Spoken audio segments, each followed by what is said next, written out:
Take each game and its merits there. So hello and welcome to our latest episode of Each Game on Its Merits, where we go through every senior soccer international ever played by the men's international team from the FAI. My name's Ayan O'Riordan. I'm Jerry Farrell. We started in 1924, we're now up to 1935, and we're talking about a friendly against the Germans in where is it played again? In Dortmund, in the Rote Erde Stadion, exactly. Which is the Red Earth Stadium. Now, another disastrous defeat for the Irish. But anyway, and we don't even know who scored. There's a number of controversies about this game, including who on earth scored for Ireland, which you have done a huge amount of research into, and we're still not necessarily sure. Yeah. But also clear as mud. Clear as mud, and also the whole issue of the Nazi salute, which was kind of introduced from the Irish football perspective at this game, because we do play two more times before the Second World War starts. Now, in terms of German shirts of a German theme, I have this jersey from our most recent victory against the Germans, which was the 1-0 win. And that's I think it's the only time we've beaten a reigning world champions in a competitive game. Yeah. We've beaten them a few friendlies, including against Germany. In the 50s. But this is, we almost beat the Italians when they were world champions. Gave away a goal in the 80 whatever minute. But anyway, so there you go. So that's a Daryl Murphy shirt from that game. So this is the second game of the 2-game May tour of 1935, end of season.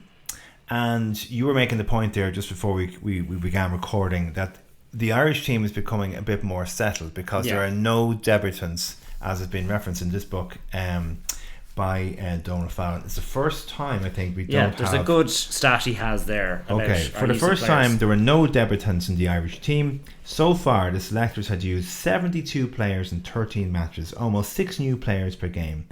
But there were signs that things were settling down. Only 28 new players were picked for the remaining 17 internationals before the Second World War. So it's taking some shape from now on. Yeah. People are getting regular call-ups. It's beginning to settle down. And I suppose by the end of the 30s, you have the emergence of players who will go on to win amazingly, 15 and 20 and 25 caps in their careers, rather than what we've had a lot of thus far, which is players who win 2 or 3 caps and then are off the scene and so on. You used to get an award when you got 25 caps, I think. Yeah, a statuette, I believe. A statuette, yes, which was a kind of a major sort of recognition. Landmark, Yeah, because in an era when there wasn't that many games per year, getting 25 was quite achieved. Okay, we lose this game. We lose it 3-1, ladies and gentlemen. Do not get excited about the turning of the fortunes of the Irish football team. In fact, we have not won a game since the 20s. 1930 was it? Yeah. Did we win a game in 1930? I think I am wrong. I think we did. Sorry, we did. Yeah, sorry, we won in May 1930. So 5 years on, and we're still on our losing streak, or our non-winning streak. So 8 of May, it's Wednesday, it's in Germany, and what happens before the game is a small controversy, maybe in the modern context, is about the Nazi salute. So before kickoff, this is 9:35, remember, it's Nazi Germany. Second World War obviously hasn't started until 1939. Not as controversial a gesture today as it would have been wouldn't be as controversial in 35 as it would be maybe a number of years afterwards. However, the Irish side did do the Nazi salute, and I think our understanding is that as a visiting team you will be kind of encouraged to do what was what the home side were doing. So the home side do this gesture, but then that's considered to be friendly, and it's a friendly international. So sometimes in a friendly international, you're encouraged to do things which are, effectively more courteous than maybe in another game. So it's seen as a friendly gesture towards their hosts. Its odious connotations, this is directly from the book by Donald Fallon, left a bitter taste in the mouths of players. Ireland will play Nazi Germany twice more before the outbreak of war. But on neither occasion was that salute given. The story goes, well, that's not true now. Yeah, we know, true. And there is documentary evidence that in Bremen the salute was given. So basically, we played twice more. In 1936, the Germans come to Dalymount Park, and there is photographic evidence of the Germans doing the Nazi salute. Apparently, a visiting press photographer from Germany, sort of encourages people in the school end in Dalymount to give the salute, and they give them a different type of salute, which is more of a kind of an up yours. But on the touring side, and this is a famous incident in 1939, and we'll come back to this when we actually do the game, but the Germans perform a salute in Bremen, and the Irish team also do so. They also do the salute. There's, this is documented. There's photographs. We cannot be denied. However, there is the story about the captain, Jimmy Dunn, of a Republican Socialist background. He fought in the Civil War. He's he's an incredibly talented player. He screams down the team, remember the Battle of Aughrim, remember the 1916 Rising. Now, the motivation behind that is unsure, because they did still have their arms raised. Was he trying to counterbalance something that they were, this fact that they were doing something very German to remind them to be Irish? Was he offended by the salute? It's hard to know, because they don't lower their arms. And look, we'll come on to this. And I'd love to see. I'd love to have a photograph of him not having his arms raised. But there's we'll come back to it. But there's not only a photograph. There's video footage of it. There's newsreel. But Jimmy Dunn also seems to have his arm raised. Under protest. And look, again, we're jumping forward. We're going to cover the 36 game and the 39. So maybe game. What he was doing is, yes, we do have our arms raised, but I'm reminding you to be Irish. Yeah, that could be it. But as you say, and there's a great book out, I'd recommend it. I only finished reading it there recently. A guy called John Leonard has a book out called Salute, the inside story of England's own goal at Berlin's Olympic Stadion, which is about the 1936. It covers everything from like the Germany-England game in White Hart Lane in 35, the Olympics in 36, and then of course the players, English players, giving the salute in 1938 in the Olympic Stadion. Right. And again, of course, by 1938, you're in the midst of, the appeasement crisis, Chamberlain, all that sort of stuff. But we can't supplant norms of today, emotions you can't read of history today backwards onto what was happening in 1935. So 1935, this is what they do. There may have been some whispers and some there is media coverage about of what this, the Nazis are doing. What they're doing, right? And how destructive and nasty it is, but at the same time, it's well expected of a visiting team, and rather than get a controversy, you stick your arm in the air and you move on. And here's the thing: look, the Irish team did something similar when they play Hungary, who are under a very authoritarian right-wing regime around this time as well. We'll come to that in a future episode. The English team visiting Mussolini's Italy around this time give what they call a Roman salute, or sometimes an Olympic salute. It's a fascist salute. Right. It's this is where the straight arm salute comes from. It is an Italian fascist invention, harking back to salutes given in ancient Rome, which they're kind of styling themselves on. So this is done commonly. This is not to deny that it is a political gesture. Right. But the FAI have gotten this fixture from the Germans. Yeah. They're happy to fulfill it. Yeah. It's a good news story for the FAI. You're a player, you're expected to do what the FAI have asked you to do, and if they say stick your arm in the air, you stick your arm in the air. And it doesn't look good from a 2024 perspective, but that's not the 1935 reality. Anyway. Yeah, and look, it's something I might post a few links on. I've researched kind of. The Irish team did not put their arms in the air in 1936 in Dalymount, because again, it was the visiting team who were doing what they wanted to do. Yeah. You're expected to do. Expected to be more gracious when you're visiting the outsides from the outside. Okay, so that's the salute. Match kicks off in brilliant sunshine. First chance fell to the hosts, but Lenz shot wide. Now, Ireland score. Do you want to tell us what on earth happened here? So in the 19th minute, friend of the pod, Plevna Turner Ellis, the man we spoke about in great length last week, is credited. Yes. Now this really has a whole Noel Hunt, Robbie Keane, Golan Barry, who scored the goal, kind of feel off it. So what we know is that a free kick was taken from around the halfway line. Yes, so 5 metres inside the German half. So you're about 40 metres from goal, so it's an astounding kick. It feels like a bit of a ferocious shot almost at goal. I mean, towards the goal. It wasn't the kind of clipped effort. He put some welly behind it, right? So Paddy Gaskins did, right? So, well, here's the thing. It becomes very unclear depending on what. Here, sends a hard shot into the box. Yeah, and I've gone through. I had a shout out to Mick Keelty. I'm in these because I'm just for the listeners. I am in the unique position of being in about half a dozen WhatsApp groups with Jerry Farrell, and I have witnessed you over a prolonged period of time trying to get to the bottom of this mystery. This is the mystery of the consolation goal in a 3-1 defeat. But now, I think possibly out of some sympathy with poor out Leo Dunn and the handball in the previous game, some people gave it to him. So yes, we can categorically say at this point, ladies and gentlemen, it is not Lee Harvey Walsh probably killed JFK, and Leo Dunn did not score this goal. The Man City left back who has 2 caps to his name did not score the goal. This was not his. The Irish newspapers give it to Dunn in the initial reports, which are basically on receipt of a telegram from Dortmund. And you got to remember, this is an era before, like, the first kind of really prominent game where numbers are worn is the 33 Cup final. Most games do not have numbered players, so indistinguishable kind of. It can be difficult, right? So anyway, the free kick, Gaskins. We're pretty sure hammers it into the box. Paddy Gaskins of Shamrock Rovers hits this absolute rocket of a free kick into the box. Right. So now we have to discuss what kind of interaction there was with the ball. Have you ever seen the film? Was it? Is it Rashomon, the Kurosawa film, where there's a story that's told from 7 different perspectives? And we have so there was a grassy knoll, and there's a picket fence. So there's a book depository store, looming over the stadium. So anyway, it's hammered into the box. Now your contention is that it may have got a deflection or two, but basically we should give it to Gaskins because the trajectory of his shot is what made the difference. Yes. However, it is suggested that our pal Plev gets his head to it,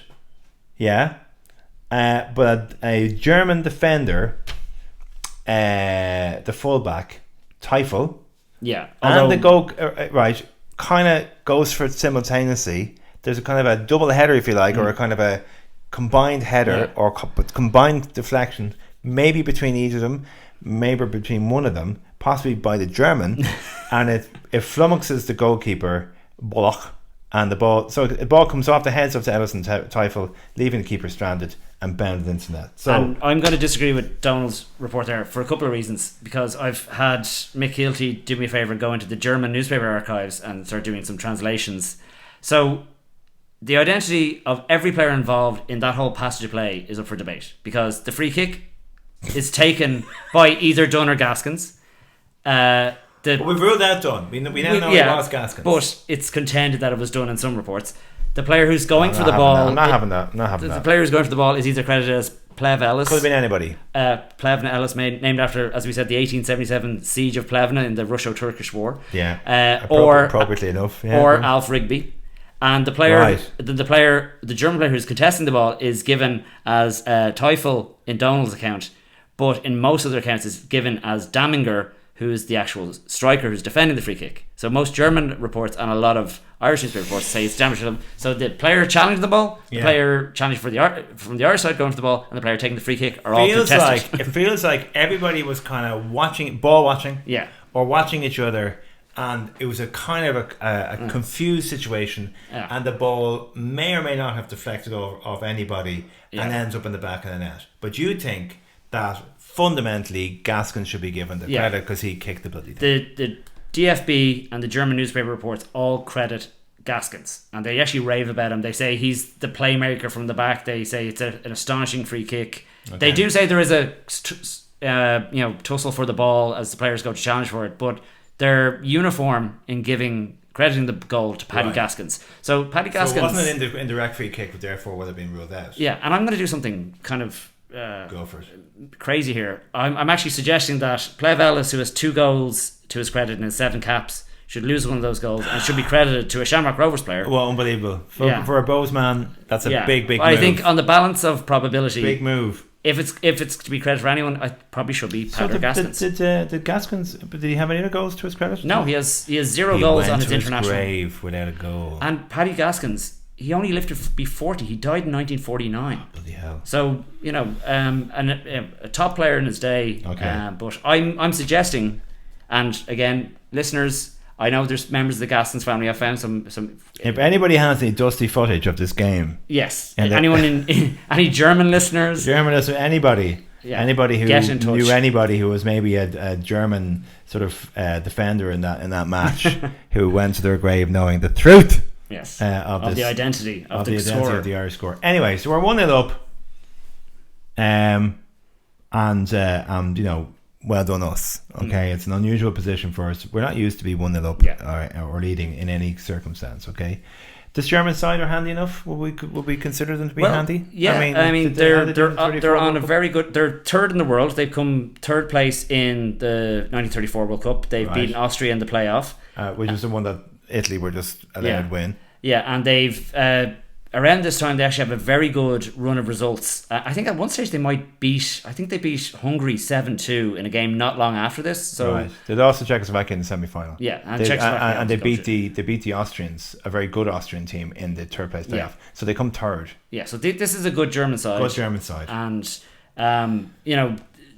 technically all these players are amateur under the regime, the Nazi regime and things like that, but realistically, they're restructuring sport to try and turn basically athletes into soldiers and all this sort of stuff, and this is all part of the ideology. But I suppose the outcome of that is there's a huge effort and focus on sport and fitness in Germany, and what they're really building towards is and now it doesn't go to plan for them, obviously, is the 36 Olympics. They want the Olympic gold. Now, it doesn't work out for them. Which Ireland don't compete in, actually. No, we don't compete in 36. We boycotted, but not because of Nazi Germany, because of internal rows.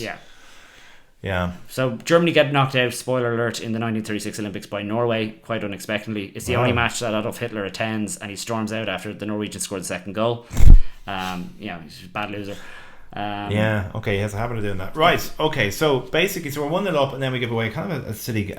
Germans equalised when they were awarded the free kick for a foul on Lehner by Dunn. Disaster here. The winger took the free himself, which Foley knocked onto the crossbar when it bounced down, and Daminger taps it into net. Okay, so it's 1-1 at half time. Now, again, tragedy strikes because injuries. Half time, both O'Kane and Foley were found to be carrying injuries. And after break, O'Kane went to outside right and Ellis going to right half. So this is the standard thing. If a player is carrying injury, you get struck out in the wing. Right, so we keep getting injured, which keeps sort of impacting on our ability to win matches. And no substitutions, generally speaking. No, unless you're a cheating Hungarian. This switch upset the side, and Germany capitalised the score twice more. So the score in the 47th minute, the score in the 88th minute. And that's it. 3-1 win for Germany in front of 35,000 people, and that is the end of our 2-game tour of Germany. Just on that attendance, so 35,000 people, it's a very high attendance for the time. Apparently there was 35,000 as a capacity attendance. There was 200,000 applications for tickets to see us play, so we are a draw. And this is a strong German team. So Ernst Lerner, who scores the third goal for the Germans, he's the German player of the season. He's considered one of the best strikers in Europe at the time. So it's quite a strong German side as well, and I think if you have there, like they have Otto Siffling and Paul Jannes and people like that playing for them, if I'm not mistaken. So Paul Jannes, I think, is considered one of the best defenders in world football at the time. Siffling, Lerner, these are top quality players. Yeah, probably among the best in Europe. And I'm just going back to the goal again. I'm assuming if you're a defender and it kind of flicked off your head, you'd probably deny it, and you had plausible deniability. You know what I mean? You didn't want to sort of own up to it. So if somebody came to you and said, "Listen, what happened with that?" you'd be inclined to go, "Didn't touch me." Well, let's give Paddy Gaskins a 40-yard screamer. I mean, I think so. I think he deserves it at this point. As we write the history, there you go.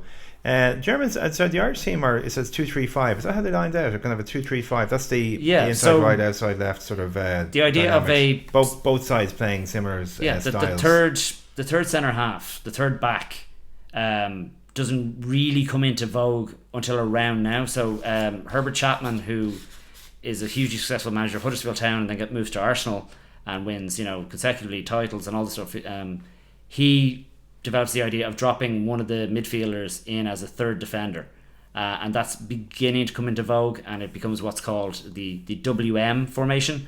This is still a standard 2-3-5 formation. Okay. So 2 fullbacks, 3 midfielders, and 5 forwards. It says here actually Foley, Hutchinson, and O'Kane were all walking wounded in the second half. So we're actually down. They did play. Hutchinson gets his lip split open and has to go off and get it kind of basically sutured up and come back on. Okay. Opened the second period strongly, forcing a few saves, but basically. And there's a bit here about saying Hutchinson played his part of a hero in that game. His lip was split, but he resumed treatment and made light of his injury, although it was felt he should have been taken to hospital. After the game, Charlie Harris, the trainer, was busy treating minor injuries to Foley, Gaskins, Dunn, Hutchinson, O'Kane, Monaghan and Rigby.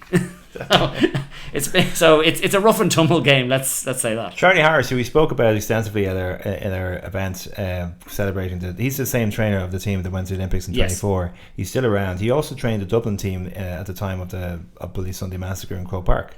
Am I right? Same guy? Yep, same guy. He's the trainer of the team. Remarkable chap. And he's an Irish champion at different athletic disciplines. The 4 mile, the 5 mile.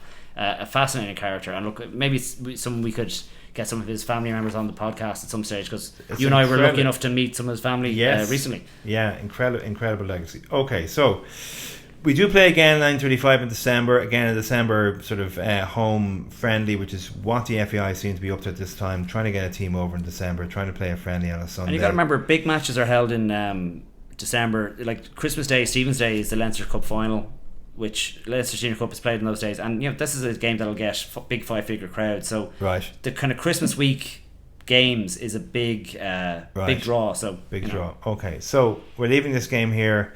We move on to the last game in December 1935.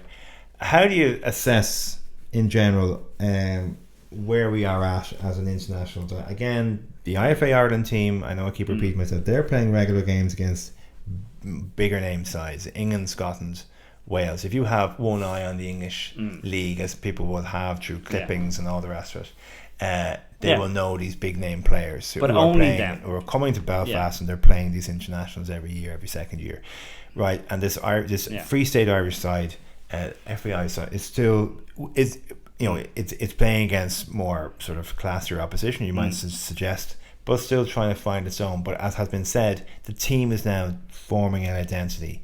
It's no longer full of debutants. It's full of what we're now becoming more regular established players. Yeah, and look, this tour itself, we lose 2 matches, we make a loss of about £200 on it at the end of the year. And that's kind of a Nations League feel off it, doesn't it? Yeah. But as I said in the previous episode, I think it's important because we play Switzerland, we play Hungary, we play Germany quite a lot throughout the rest of the 30s. And we get to a situation kind of in the later 30s where, we're very ambitiously trying to organise 4 and 5 matches a season at a time. You have a bit of change as well because there's going to be, and I don't want to jump ahead, but in our next couple of episodes we're going to be talking about changes at executive level in the FAI, and there's new, more dynamic people being involved. So it's some interesting changes afoot. So I think it's a qualified success. We haven't won on the pitch, we've lost some money, but we're building important networks to grow the club, to grow the national team. Now, the one big caveat about all this is, like, who have we played so far? We're playing nations across Europe where, I suppose, scarily enough, totalitarianism is on the rise. You're playing teams it's the 30s. Yeah, Italy, Austria, Germany, Hungary. All these teams have at different points right-wing leaders and right-wing dictatorships. In some cases. Might use these occasions for a bit of Well, like, who's won the World Cup in 34 on home soil? It's Italy under Mussolini. It's a big propaganda triumph. Who's hosting the Olympics in 1936? Germany. It's Nazi Germany.